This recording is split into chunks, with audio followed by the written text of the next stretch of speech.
Someone else?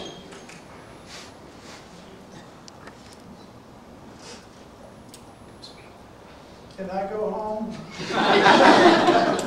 Bobby, can he go home?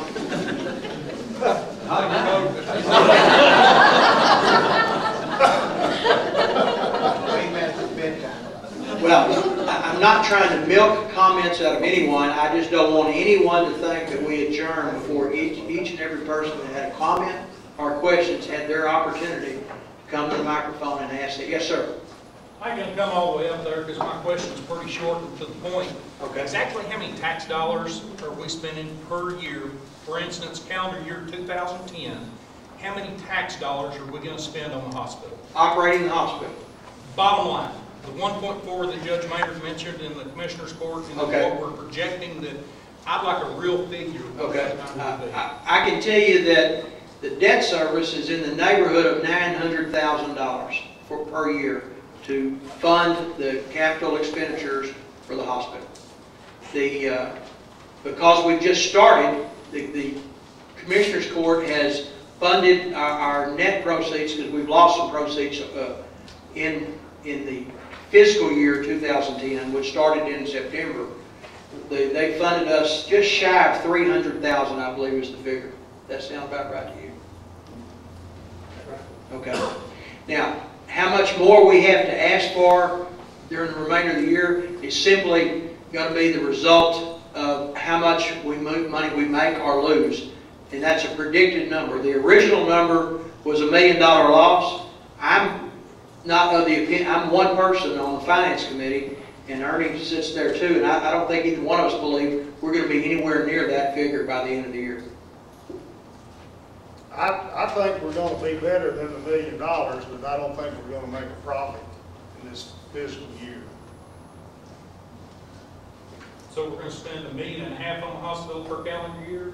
I mean, for 2000? That's hard to say. If I couldn't pin a number down. I'm not trying to dodge your question. I just can't answer. I can tell you that in '93, where's the county attorney? '93. Just want him to. If you haven't seen it, he's written more or less a collective history of the hospital. And I think in '93, the county was subsidizing Harris Methodist to run this hospital at about $1.5 million a year, somewhere between $1 million and $1.5 million during that time frame. Thanks about right, yes. Okay, thank you. And if you haven't seen that, go by and visit with him. He's done a marvelous job trying to put all those facts together, because it's been a series of ownership throughout the years. But the operational costs are going to be only what we lose, and hopefully we're trying to make some things. The SNF thing that Clark and I were talking about a little earlier is going to make a significant difference in our bottom line once we've got that up and running. Now, by the time, we may not have it up and running until mid-summer, by the time it gets going. But those things, it's good cash for us. We may have a significant worse time in 2010 than hopefully we have in 2011. Not our goal to ask commissioners for $1. That I assure you. I know I haven't totally answered the question, but we just don't have that answer, and I'm not going to make one up for you. Is the hospital compliant with their electronic record keeping that the federal government's mandate goes into effect? That goes into effect. The question was, are we compliant with the electronic record keeping that the federal government is requiring of us? We are in the midst of studying how we need to do that. We hopefully will get some significant stimulus dollars if we can comply with that. We believe that we will be eligible to do that, and that we should, if we can be at least 10% compliant by September, unless that date changes a little, and we're hopeful it slips back a little bit. But if we can be at least 10% compliant by that date, then we could be eligible, or should be qualified to get some significant stimulus dollars. If we're not compliant by 2014, I believe it is, then we will be punitively punished, in essence, through our Medicare program. So we have no choice but to do it. Does that not start from 2011 that you get penalized for not being in compliance? I don't believe it does. I think it's 2014. And we sure want to make that date. But if we really want to make the first date, because if we don't make the first date and get stimulus money, then it's going to cost all of us a lot more money. We're probably talking $1 million+ to bring that to effect, and we don't want to have to strap to commission. I don't want to have to go to the commissioners to ask that question.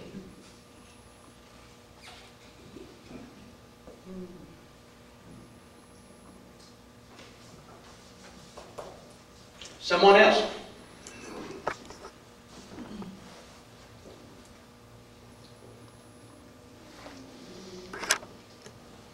The last thing, Mike, I'd like to thank you for working with us and getting this facility and arranging it to Angie's satisfaction. She's rather demanding, but that's the way we like things. And I appreciate you and your people for helping get this arranged tonight for our facility.